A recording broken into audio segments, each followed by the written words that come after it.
नहीं शोभा, तुम मुझे और हमारे बच्चों को छोड़कर नहीं जा सकती। मैं तुम्हारे बिना उनकी परवरिश कैसे करूंगा। विनोद भाई साहब, खुद को संभालिए, बाहर बहुत बारिश हो रही है। अब आपको ही अपने तीनों बच्चों की परवरिश करनी होगी और इस बारिश में अपनी बीवी का अंतिम संस्कार भी। पापा, बाहर बारिश का पानी भर गया है, अब माँ का अंतिम संस्कार कैसे होगा? तेज बारिश होने की वजह से जहां विनोद अपनी बीवी का अंतिम संस्कार नहीं कर पा रहा था, तो वहीं उसका अमीर पड़ोसी इस तेज बारिश में 2 बेटों के बाद एक बेटी होने की खुशी में उसका नामकरण कर रहा होता है। अरे भैया, बाहर इतनी तेज बारिश हो रही है, पर हमें आप पर पूरा भरोसा था कि इस बारिश में भी आपने अच्छा बंदोबस्त किया होगा, इसलिए मैं अपने पूरे परिवार के साथ आया हूँ।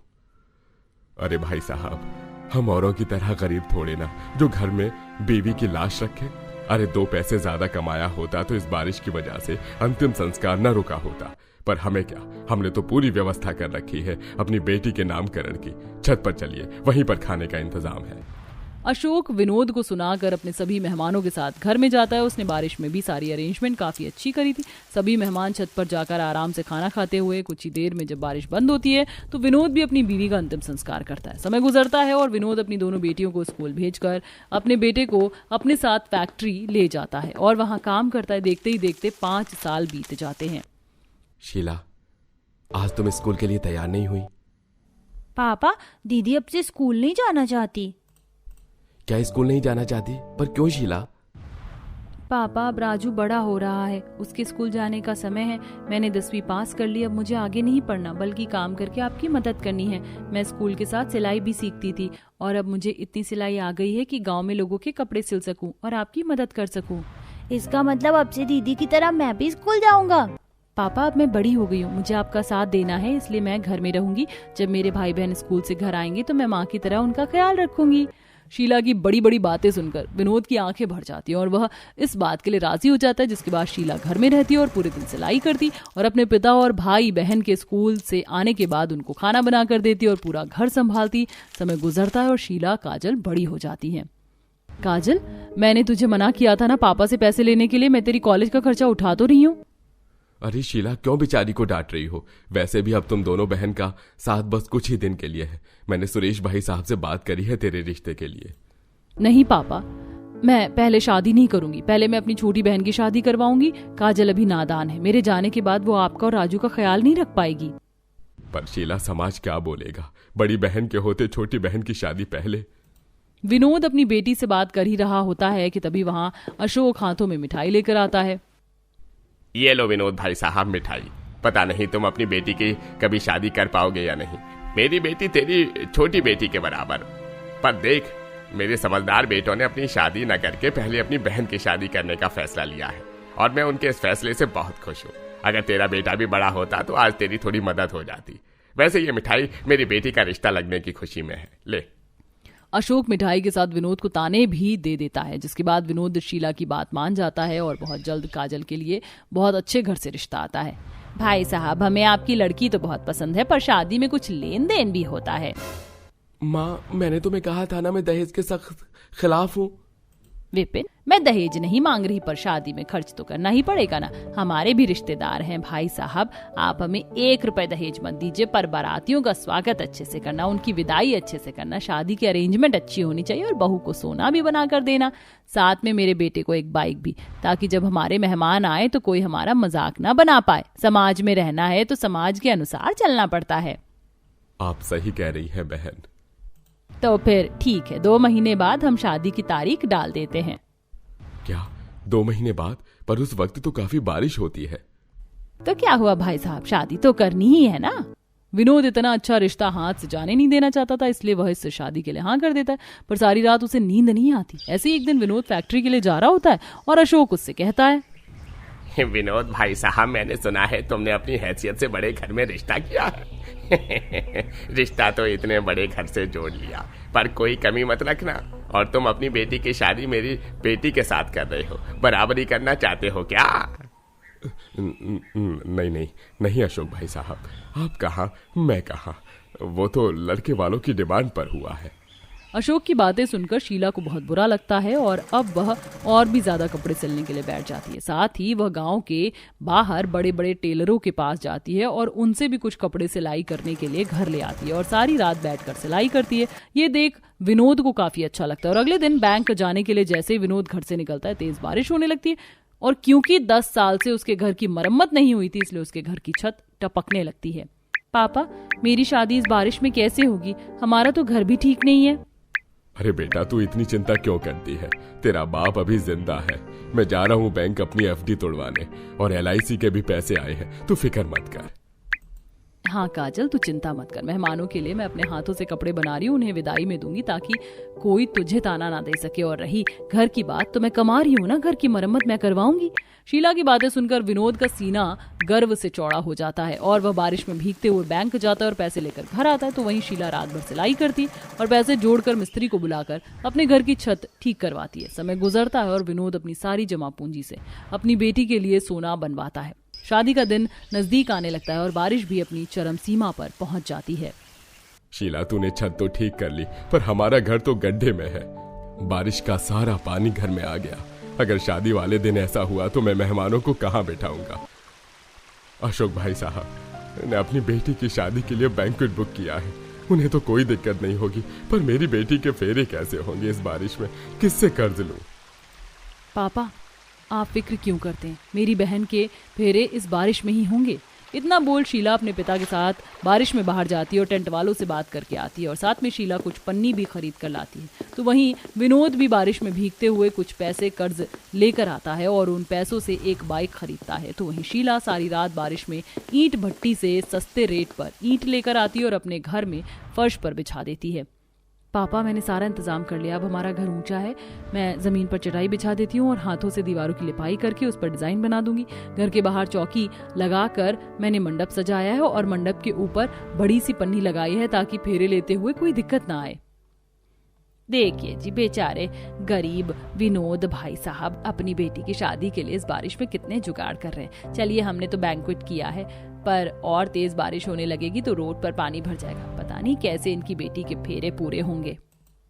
अशोक और उसका पूरा परिवार अच्छे से तैयार होकर 4-5 गाड़ियों में शादी का सामान रखकर बैंक्वेट हॉल के लिए चले जाते हैं। कुछ ही देर में बारिश काफी तेज हो जाती है क्योंकि अशोक की बेटी की शादी बैंक्वेट के अंदर होती है, इसीलिए उन्हें किसी भी तरह की दिक्कत नहीं होती। बनकट का यही फायदा है, बाहर आंधी तूफान बारिश हो पर अंदर किसी को कुछ पता ही नहीं चलता। लड़की के फेरे भी शुरू हो गए और हमें देखो बाहर बारिश हो रही है, इसका एहसास भी नहीं हो रहा। जहां बैंक्वेट होने की वजह से अशोक और उसके परिवार को शादी में कोई परेशानी नहीं होती, तो वहीं कुछ ही देर में विनोद के घर भी मेहमान आते हैं और शीला सभी मेहमानों को अपने घर में रुकने के लिए जगह देती है और खिड़की दरवाजे खोल देती है। तो वहीं घर के कुछ लोग लड़का लड़की के साथ मंडप पर बैठे रहते हैं जहां काजल के फेरे हो रहे होते हैं। साथ ही काफी तेज बारिश भी हो रही होती है। शांति बहन, लड़की वाले भले ही गरीब हैं पर उन्होंने सारी अरेंजमेंट कितनी अच्छी करी, वरना इतनी तेज बारिश में तो अच्छे अच्छे मंडप उड़ जाते। और यहाँ देखो, बारिश की एक बूंद भी नहीं रही और कितने आराम से बच्चों के फेर हो रहे हैं। वो तो है बहन। इस तरह एक गरीब पिता अपनी बेटी के साथ मिलकर अपनी दूसरी बेटी के फेरे करवाता है। कुछ ही देर में बारिश बंद हो जाती है और काजल की विदाई हो जाती है। समय गुजरता है और 1 साल बाद शीला के लिए विपिन अपने दोस्त का रिश्ता लेकर आता है। पापा, मैं माँ के सामने उस वक्त कुछ नहीं बोल सका, वरना इस बारिश में आपको इतना परेशान ना होना पड़ता। पर दीदी की शादी की जिम्मेदारी अब मेरी है और मैं दीदी की शादी आपके उस अमीर पड़ोसी से भी अच्छी करूंगा। काजल ने मुझे सब बताया है। इस तरह कुछ ही दिनों में विपिन शीला की शादी एक बहुत बड़े बैंक्वेट में धूमधाम से करता है और गरीब विनोद के सर से उसकी दोनों बेटी की जिम्मेदारी खत्म हो जाती है। प्यार, शादी के लिए तुझे ये गांव का गंवार देहाती लड़का मिला था? शहर के लड़के मर गए थे क्या? बचपन से शहर में पली बड़ी, गांव में तू कैसे रह पाएगी? सोचा है तूने इस बारे में? अरे गांव में तो बिजली भी नहीं आती है। मैं रह लूंगी बिना बिजली के भी। रहने दीजिए, हमारी लड़की हाथ से निकल गई है, तुझे जो करना है कर, लेकिन आज के बाद तेरा हमसे कोई वास्ता नहीं है, समझी?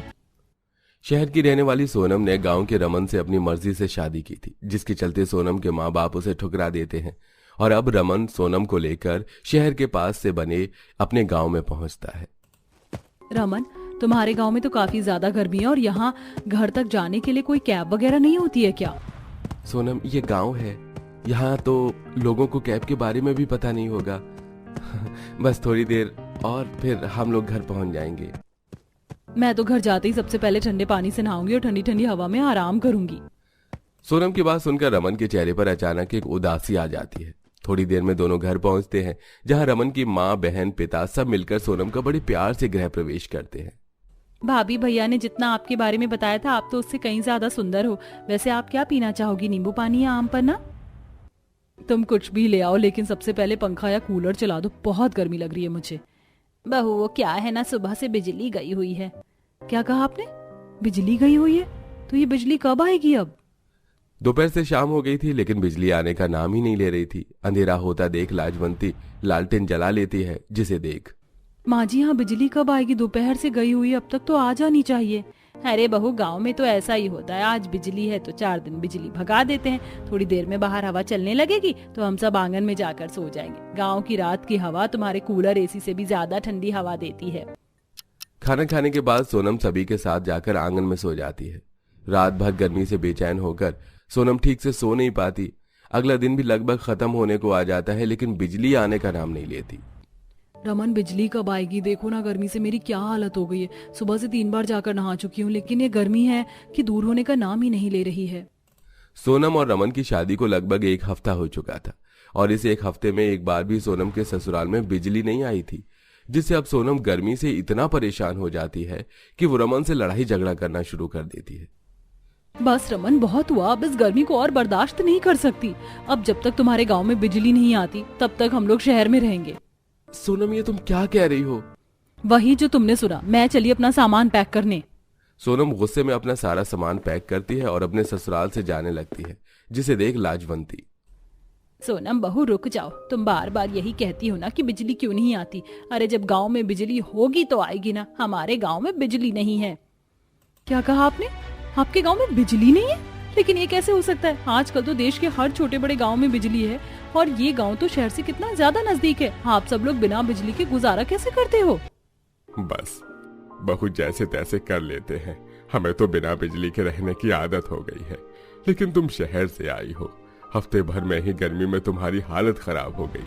अगर तुम चाहो तो रमन को लेकर जा सकती हो। हम नहीं चाहते हमारी वजह से हमारी बहू को कोई परेशानी हो, और बहू झूठ कहने के लिए भी हमें माफ कर दो। लेकिन माँ बाबा, मैं आप लोगों को छोड़कर कहीं नहीं जाऊंगा। सोनम, मैं तुम्हारी परेशानी समझता हूँ, तुम जा सकती हो, मैं तुम्हें रोकूंगा नहीं। मैं हर हफ्ते तुमसे मिलने के लिए आया करूंगा, अपना ख्याल रखना। लेकिन मैं अपने माँ बाप को छोड़कर नहीं जा सकता। मैं ऐसा बेटा नहीं हूं कि खुद गर्मी में कूलर की, एसी की हवा खाऊं और मेरे माँ बाप और बहन यहाँ गर्मी में भी परेशान होते रहे। बिजली की सारी सच्चाई और अपने पति की बात सुन सोनम को काफी ज्यादा बुरा लगता है, और उसे खुद पर भी काफी गुस्सा आता है। आप लोग मुझे माफ कर दीजिए, मैं नहीं जानती थी कि इस गांव में बिजली ही नहीं है। मुझे तो लगता था कि आप लोगों ने शायद बिजली का बिल नहीं भरा है और गांव के लोग भी ऐसे ही हैं। पर मैं आप लोगों से वादा करती हूँ, जल्द ही एक ना एक दिन इस गांव में बिजली आएगी। शहर से कुछ सामान लेकर सोनम अब ससुराल आ रही थी, तो उसने रास्ते में देखा कि हर जगह बिजली के खंभे लगे हुए हैं, लेकिन कहीं पर भी बिजली का नामो निशान नहीं है। ये देख सोनम गांव के कुछ और लोगों से भी इस बारे में पूछताछ करती है। अब क्या बताए बिटिया, 4 साल पहले बिजली दफ्तर वाले आकर हमारे गांव में बिजली के खंभे तो लगा कर चले गए, लेकिन आज तक एक दिन भी बिजली नहीं आई घर में। अरे आधे से ज्यादा लोगों ने तो गर्मी के चलते गांव ही छोड़ दिया, और जहां आसपास के गांव में बिजली है वहां जाकर बस गए। लेकिन हमारा तो ये पुश्तैनी घर है भाई, हम भला इसे छोड़कर कैसे जा सकते हैं? गांव में बिजली क्यों नहीं आती है, इसके लिए सोनम आसपास के बिजली दफ्तरों और ऑफिस में भी इस बारे में कंप्लेन करती है, लेकिन कहीं से भी सोनम को कोई मदद नहीं मिलती, और ऐसे ही कुछ दिन और गुजर जाते हैं। कल भी राशन की दुकान बंद थी, आज भी बंद है। घर में राशन भी नहीं है। सोनम, इतनी कड़ी दोपहर में तुम बाहर क्या कर रही हो? शांति, 2 दिन से राशन की दुकान बंद है और घर में अनाज का एक दाना भी नहीं है। राशन वाला तो हफ्ते भर के लिए बाहर गया हुआ है। एक काम करो, तुम पास वाले गांव से राशन ले आओ। यहाँ से ज्यादा दूर नहीं, सिर्फ 1 किलोमीटर है। सोनम को राशन तो लाना ही था, इसलिए वो पास के ही गांव में राशन लेने के लिए चली जाती है। राशन लेकर घर लौट रही थी कि तभी उसकी नजर गांव में बनी एक बड़ी सी फैक्ट्री पर जाती है।